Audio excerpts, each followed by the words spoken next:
और घाटशिला उपचुनाव को लेकर के एक बड़ी खबर आपको बता दें। इस वक्त की बड़ी खबर सामने आ रही है। घाटशिला उपचुनाव को लेकर जेएमएम रेस में नजर आ रही है। आपको बता दें कि मुख्यमंत्री आवास में उपचुनाव को लेकर बैठक चल रही है। कोल्हान के सभी विधायकों के साथ मुख्यमंत्री बैठक कर रहे हैं, तो कोल्हान के सभी विधायक इस बैठक में मौजूद है। आपको बता दें घाटशिला उपचुनाव को लेकर के एक तरफ जहां जेएमएम ने अपने प्रत्याशी का ऐलान कर दिया है, वहीं दूसरी ओर घाटशिला उपचुनाव को लेकर जेएमएम काफी रेस में नजर आ रही है, तैयारियों में जुट चुकी है। और ऐसे में मुख्यमंत्री आवास में उपचुनाव को लेकर बैठक की गई है और इस बैठक में कोल्हान के सभी विधायक मौजूद है।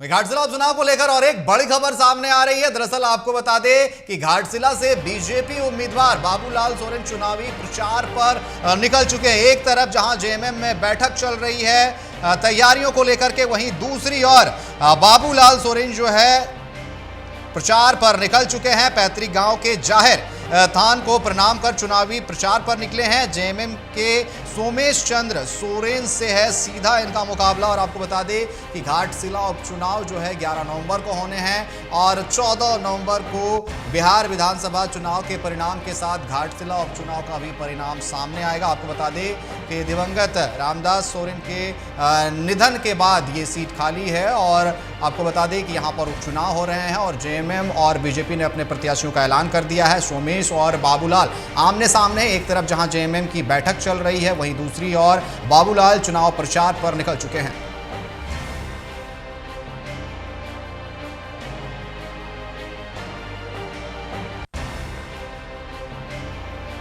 तो घाटशिला का रन बिल्कुल तैयार है। दोनों तरफ से प्रत्याशियों का ऐलान कर दिया गया। एक तरफ जहां जेएमएम बैठक कर रही है, रणनीति बना रही है, वहीं बाबूलाल सोरेन जो है चुनाव प्रचार पर निकल चुके हैं। और उसी पर अधिक जानकारी के लिए हमारे साथ रांची संवाददाता चित्ररंजन हमारे साथ लाइव जुड़ चुके हैं। चित्ररंजन, बात की जाए घाटशिला का रन बिल्कुल तैयार है। चुनाव की तैयारी जो है जोरों शोरों से चल रही है। प्रत्याशियों का ऐलान कर दिया गया है। एक तरफ जहां पर कोल्हान के सभी विधायकों के साथ सीएम हेमंत सोरेन बैठक कर रहे हैं, चर्चा कर रहे हैं, वहीं दूसरी ओर अगर बात की जाए तो बाबूलाल सोरेन जो है जाहिर स्थान को प्रणाम करते हुए, आशीर्वाद लेते हुए वहां से चुनाव प्रचार पर भी निकल चुके हैं। यानी कि माहौल बिल्कुल गर्म है, चुनावी माहौल बिल्कुल सेट हो चुका है। देखिए, चुनावी माहौल सेट हो चुका है। दोनों ही प्रत्याशी मैदान पर उतर चुके हैं। दोनों ही प्रत्याशी जो है जनसंपर्क चला रहे हैं, वोट मांग रहे हैं। हालांकि देखिए, क्योंकि सोमेश सोरेन का चुनावी रणनीति मुख्यमंत्री हेमंत सोरेन खुद मोर्चा संभाले हुए, इसलिए जो कोल्हान के विधायकों के साथ मुख्यमंत्री हेमंत सोरेन मुख्यमंत्री आवास में बैठक कर रहे हैं। और देखिए, इस बैठक में कोल्हान के विधायकों के साथ साथ जो पार्टी के महत्वपूर्ण जो सदस्य हैं, जो पदाधिकारी हैं, उनको भी बुलाया गया है। बात की जाए तो विधायक समीर मोहंती, सुखराम उरांव, सविता महतो, सोनाराम सिंह कुम, मंगल कालिंदी, दशरथ गगरई, जगत मांझी, संजीव सरदार, मंत्री दीपक बिरुआ, हाफिजुल हसन, पूर्व मंत्री मिथिलेश ठाकुर, ये सभी मौजूद है। सभी रणनीति बना रहे कि कैसे इस जो है इस चुनाव में एक बार फिर से रणभेरी जो है जेएमएम के पक्ष में बजे। क्योंकि अब तक के अगर बात की जाए 2019 से अब तक के उपचुनाव में जो है जेएमएम हर चुनाव को जीती है। हालांकि हर बार वो स्ट्राइक रेट 100% रहा है, इसलिए पार्टी चाहती है कि वो रिकॉर्ड बना हुआ रहे। यही कारण है कि मुख्यमंत्री आवास में खुद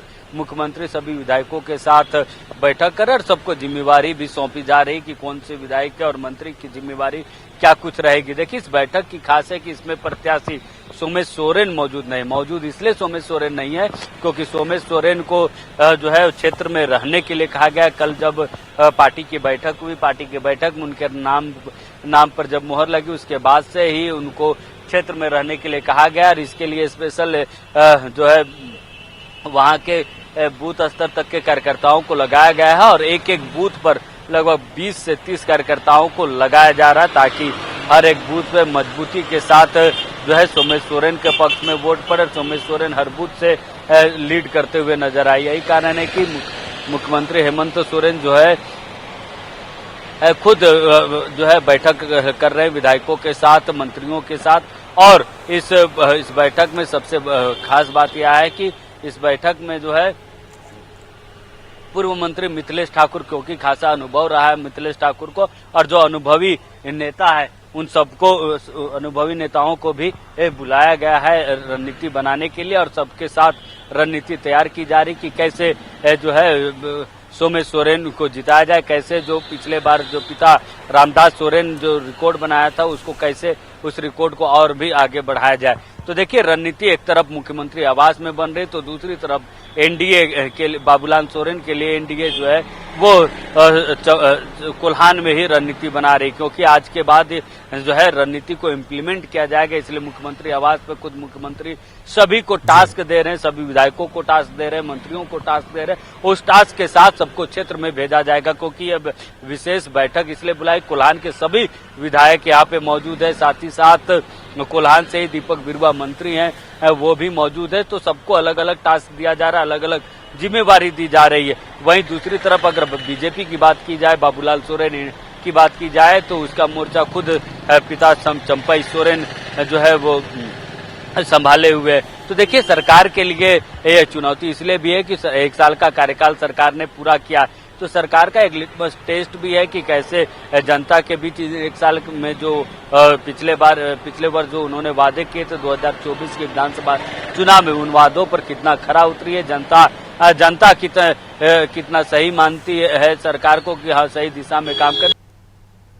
जी बिल्कुल चित्ररंजन, साफ तौर पर अगर बात की जाए घाटशिला के रन की तो तैयारियां जो है जोरों शोरों से चल रही है, बैठकें चल रही है, एक तरफ चुनाव प्रचार जो है वो भी शुरू हो चुका है। लेकिन अगर बात की जाए दोनों प्रत्याशियों के बीच के बारे में जो लड़ाई देखने को मिल रही है, एक तरफ सोमेश चंद्र सोरेन, उनके साथ पूरा मंत्रिमंडल, हेमंत सोरेन सभी है, बैठकें चल रही है, तैयारियां चल रही है। वहीं दूसरी ओर अगर बात की जाए बाबूलाल सोरेन, उनके साथ झारखंड के 4 पूर्व सीएम, क्या लगता है किसका पलड़ा ज्यादा भारी नजर आएगा? रणनीति दोनों तरफ से बनेगी। कोल्हान टाइगर की अगर बात की जाए, चंपई सोरेन, उनके पुत्र बाबूलाल सोरेन, ऐसे में जो प्रदर्शन देखने को मिला था 2024 में जब विधानसभा चुनाव हो रहे थे, बीजेपी की तरफ से सबसे अधिक परसेंटेज लेकर के बाबूलाल सोरेन लेकर के आए थे, तो इतना आसान नहीं होगा सोमेश सोरेन के लिए कि एक तरफा जो है मुकाबला जीत लिया जाए। बिल्कुल देखिए इतने आसान नहीं होगा, क्योंकि एक तरफ बाबूलाल सोरेन मजबूत के साथ मैदान पर उतरे, क्योंकि पिछले बार भी जो है बाबूलाल सोरेन अच्छा वोट लाया था, अच्छा वोट परसेंटेज बीजेपी के लाया था। और देखिए जब एक सीट पर वोटिंग होती है, एक सीट पर जब चुनाव होता है तो सबकी ताकत एक सीट पर लगती है। और हमने कहा ना कि अर्जुन मुंडा हो, चंपई सोरेन हो, रघुवर दास हो, सबका, और खासकर अगर बीजेपी के अगर हम बात करें तो बीजेपी में 2 नेताओं का ये एक तरफ सरकार के लिए लिटमस टेस्ट जरूर है, लेकिन दूसरी तरफ बीजेपी के लिए कमजोर या फिर बाबूलाल मरांडी और जो आदित्य साहू नए जो कार्यकारी अध्यक्ष बनाए गए हैं, उन दोनों नेताओं के लिए लिटमस टेस्ट है, एक बड़ा चैलेंज है। चैलेंज इसलिए है क्योंकि बाबूलाल मरांडी बतौर प्रदेश अध्यक्ष के अंतिम चुनाव उनका हो सकता है, तो जाते जाते एक जो है सकारात्मक पहल दे सकते हैं, एक बीजेपी के को जीत दिला सकते हैं। वही अभी कार्यकारी अध्यक्ष नए बने हैं आदित्य साहू, उनके लिए भी है कि आते के साथ वो क्या उपचुनाव में बीजेपी का खाता खोल पाते हैं, ये उनके लिए भी एक चुनौती है। तो देखिए खासकर चंपई सोरेन अपने बेटे को राजनीति में, पॉलिटिक्स में स्थापित करना चाहते हैं, तो एक बड़ा मौका, एक अवसर मिला है बाबूलाल सोरेन को स्थापित करने का, तो उसमें भी चंपई सोरेन कोई कसर नहीं छोड़ेंगे, क्योंकि पिछले बार वो खुद भी चुनाव लड़ रहे थे, बेटे को भी चुनाव लड़ा रहे थे, साथ ही साथ बीजेपी ने कई सीटों पर विशेष जिम्मेवारी चंपई सोरेन को दी थी, लेकिन इस बार मात्र एक सीट पर चुनाव चल रहा है, उस सीट पर खुद उनके बेटे बाबूलाल सोरेन चुनाव लड़ रहे हैं। वहीं देखिए बाबूलाल सोरेन लगातार क्षेत्र में बने हुए, वहीं देखिए इससे पहले रामदास सोरेन वहाँ की जनता से लगातार रूबरू होते थे, वहाँ के क्षेत्र की समस्या को उठाते थे, लेकिन उनके निधन के बाद यानी कि एक तरफ सिंपैथी वोट होगा तो दूसरी तरफ चंपई सोरेन और पूरा पूर्व मुख्यमंत्रियों का एक कुनबा जो रणनीति बनाते हुए दिखेगी।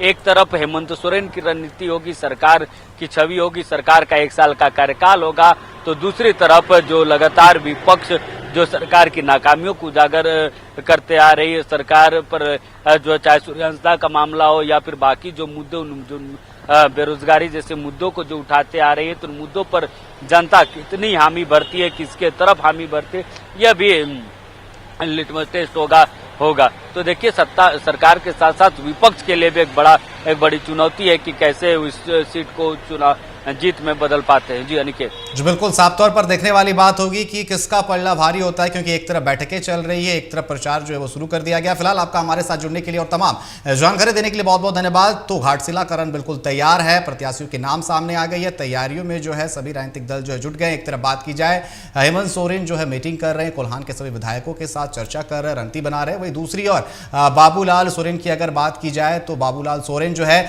तैयारियों में जुट चुके हैं और प्रचार पर निकल चुके हैं।